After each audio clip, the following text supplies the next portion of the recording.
Hey guys, in this video we are going to explore the box model of CSS. So what is box model? Why is it important? We are going to deal with every aspect of it. So don't forget to hit that like button, share it with your friends and show some love. Hit the subscribe button and let's begin.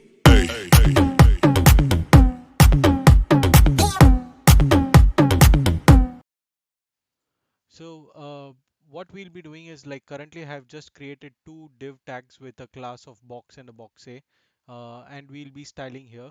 So if you see, this is the live display of what we are going to see. So what is a box model actually? So if you see inspector of Google Chrome dev development tools, so you see this here, margin, border, padding, and the content within the height.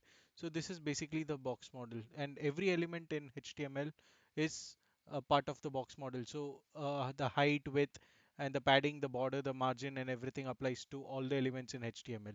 So we'll be seeing like how to apply them and what are the rules and what happens in different conditions. Okay, so let's keep this open and let's start. So by default, if you see the elements, like the div elements, so there is a padding on the margin in on the body tag. So what we have to do is like initially this is a user generated style sheet, so we need to reset the margin and the padding. So let's reset the, so we are using a global selector. Let's reset the margin to 0 and padding to 0. So if you see this, there is no gap between the end of the browser and the top of the browser. So it is basically touching to the screen. And as you know, the display type of the div element box is box block. So it is taking the entire width of the screen. So let's change that to inline block so that we can understand the block model better. So let's say display type inline block. So if you see they're right next to each other, so basically they are flowing in line. We are not able to distinguish between them. So what happens is like first of all, since it's a block element, you have the content. The content in here is the alphabet A and the alphabet B. So we can give the height and width to this particular block box because it is an inline block or it is a block. So let's say let's give it a width of say 500 pixels and height of 20 pixels. We are not able to visualize this, right? So let me give an individual box the background color. So let's put a background color here. Let's put a light salmon here, and for B let's put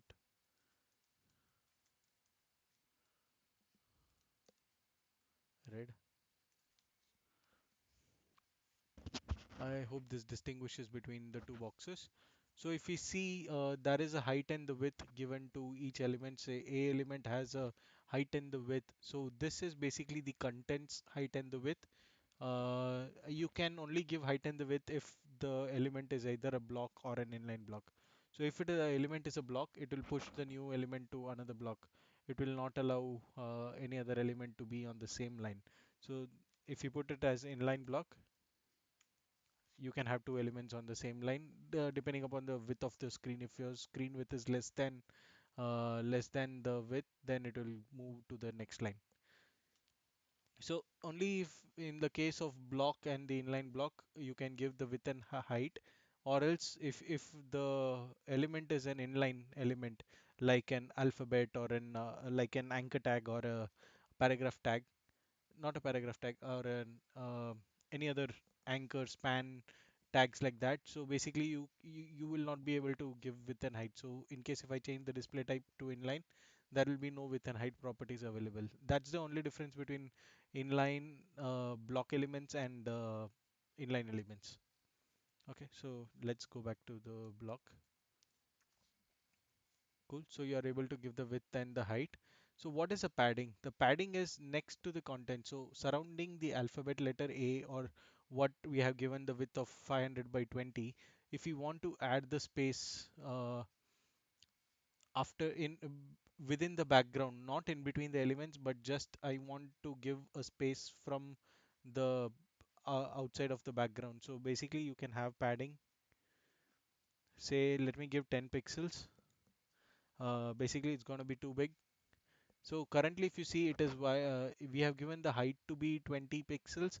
So the height of the content is 20 pixels and the padding is added on all the four sides to be 10 pixel, 10 pixel, 10 pixel and 10 pixel. So in case if you want to give padding to only one of these, so basically you can give it like either you can have like padding top of 10 pixel, padding left of 10 pixel. Uh,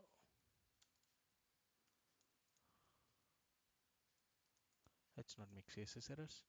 So basically you can control the paddings from here or padding. Let me show you all the individual padding elements. You have padding bottom of 10 pixels. Say top and the bottom you only need 5 pixels and left and the right let's give it as 10 pixels. Padding right you have 10 pixels. So if you see the padding to the right and the left is 10 pixel. Let's put text align center so that we can see the content. Within the content you can have text align center. So just to differentiate between box A and box B. So what we are doing right now is like we have given padding top to be 5 pixel. Let's go to the box here. So you can see the padding at the top is 5 pixel. On the right is 10 pixel. On the bottom is 5 and the left is 10 pixel. So either you can write this 4 in a separate lines or there is a shortcut to this. So basically you can start with just padding. It's a combination of all the four. If you want equal widths to everyone, you can just mention one like 5 pixels. It will take that to all the four, that is top, bottom, top, right, bottom, and the left. Or if you want a separate thing for top and the bottom and right and the left, say 5 pixel for top and bottom and 10 pixel for right and the left, you can do it by two parameters. So what it does is basically if you see this rule, it is like top bottom means top right, so it goes in a circular way. It starts with the top and then it defines the right element, and if you have not mentioned the bottom element it will take the same number as top elements, and if you have not mentioned the left element it will take the same as the right element. So instead of this you can also give say 10 pixels, you want 10 pixels even in the bottom and say 5 pixels in the right hand side, just to show you like how you can change it. So you see this 5 is like the top element and the 10 pixel is right, 10 pixel at the bottom and 5 pixel on the left. So this is top, right, bottom, left. So you can customize your padding accordingly. So where is padding used normally? Say for example, let me not give the width over here. Width, say content width. There is an option for content width, fit content. So basically it will just fit the content. So that's also another width property that you can have. And say you are creating some kind of a button and you need the padding on top to be like 10 pixels and on left and right to be 50 pixels. So basically you can create something like a button showing that. Correct? So that is the place where you can use the padding. So remember this, you have the order like padding. Let me write the order here. It is top first, then you have right, then you have bottom, and then left. So if you write four parameters, it is top, right, bottom, left. Whatever you give it the top, by default, the bottom's value will be that, and the whatever you give to the right, the bottom value, the left value would be the same. Okay. So this is just for you to understand. So where the padding comes is just next to the content. So wherever is your content, you have the padding just next to it. So just to understand the height and the width of the stuff, let me give a fixed width. Let's not have a variable width. Let's have it as 50 pixels. Yeah. So we'll understand like the total height of the element and we'll come to the sizing part of it. So if you see properly, like the size of the box has increased as we added the padding. The box size is like 50 by 20, and once you add the padding, your box size changes to be like more than 50 by 20. So I'll come to that and how we can fix this. It's not an issue, but how to fix this kind of an issue if you are doing it in a code or stuff like that. So let's have a border. Border also is the same thing. You have different properties, like you have the border margin. Say if I give a border margin of 20 pixels, uh, say solid black. So I'm giving a 20 pixel solid black, uh, and this comes right above the padding. So after the padding of first we have the content 50 by 20, then you have the padding of 10 top and the bottom and left and right 50, and then you have a border of say 20 pixel all the four sides, which is black color, or let's say let's define gray just to see it better. Okay. So what happens right now is like it has added, so your width is totally 50 plus 100 plus 40. So that's how you calculate the width of the entire element. And then you have the margin. So all this till now what we have seen till the border is actually adding up to the elements. And now if you add the margin is the space between the elements. So if I add margin to be 5 pixels, so it will add 5 pixels around this particular box, and uh, it will be shifted. So you have 5 pixels on this side, and then this is how it is mentioned. Yeah. So your total element width and the height, if you see, you will have 190 by 80. So what is 190 is like your 50, your internal content plus 100 of your padding and 40 of your border. So this basically makes the element height and the width, and the margin is outside the element and it is the space between two different elements. So here also you follow the same rule in the border. Also you have like same border top, border right, bottom, border bottom and bottom left. And margin also you have the same thing. Say for example you want only margin left to be 5 pixel, then you have only the left element to be 5 pixel, or margin right to be 5 pixel, then only the right side of the margin is 5 pixel. So let me add it the default, uh, and let's give it a block element. The reason is like I want to show you the difference between this is the element size. So the element size has increased. So what if your design has something like you want a fixed height and the width, and you don't want the element to change according to the size of your content? If the content is different, then the element shouldn't be the different. So let me show you the difference between content box, which we are currently seeing. So default box display style is the content box. So content box is taken the priority. The height and the width is calculated on the content box, and then the padding and the border and the margin is added on top of it.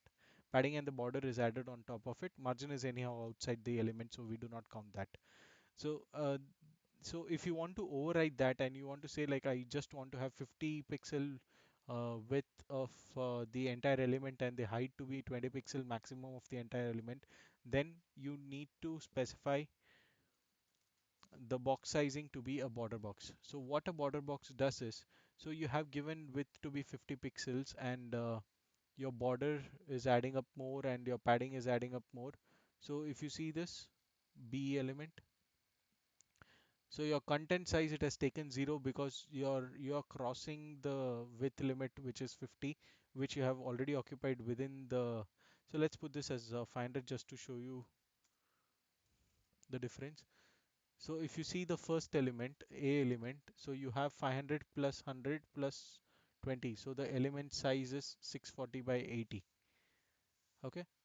And the element B, B if we see like since we have given the border box, so whatever we have mentioned here like 500 pixels by say 200 pixels, this will include the padding and the margin. So if you see B box, it is 500 by 200, your total element size. If you see how is that done, is like it normally subtracts your border, your padding, and the height and the width from your content size.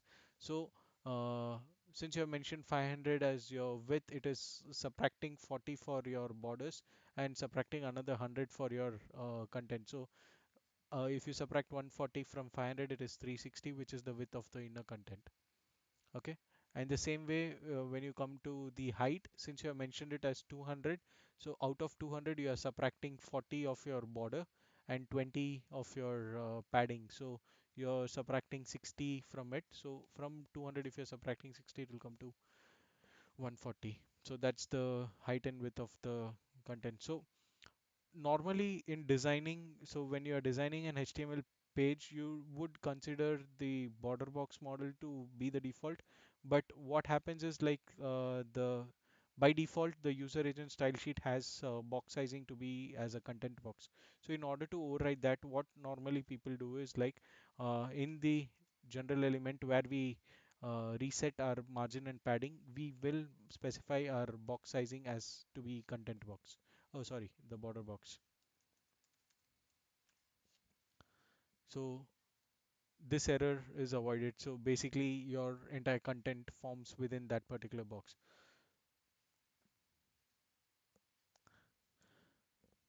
The best practice, the best initiating strategy would be not putting this under the all selector element.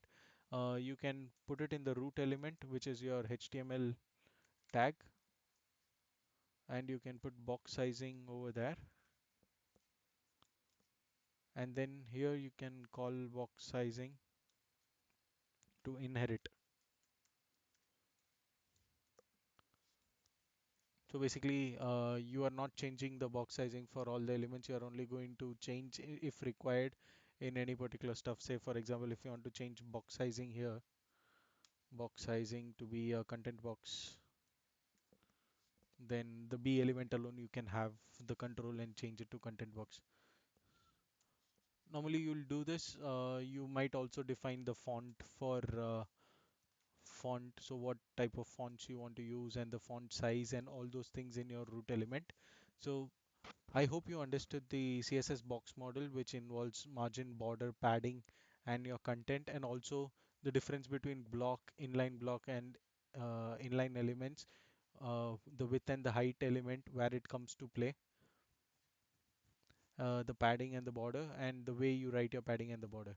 So the best particular way to write stuff would be in this particular order. Say display type and position first. Think about the display type. So is it a block or an inline element or an inline block? Then you can think about the content in it. So what is the content in it? What is the width and the height of the content? How you want to present it? What should be your text? What should be your font? So once you mention that, then you can work around with padding, borders, and margin. Okay. So yeah, this is basically everything about your box model. So if you have any doubts, any queries, and if you would like to see anything else in this particular videos that we are teaching, you can write in the comment, and we'll make sure like we'll cover almost all the topics. So I hope you had a lot of information in this, and I hope you'll share this with your friends who you think this video might be helpful to. And don't forget to hit that subscribe button and click on the bell icon so that you'll get the new videos as soon as it is available. Thank you and have a great day.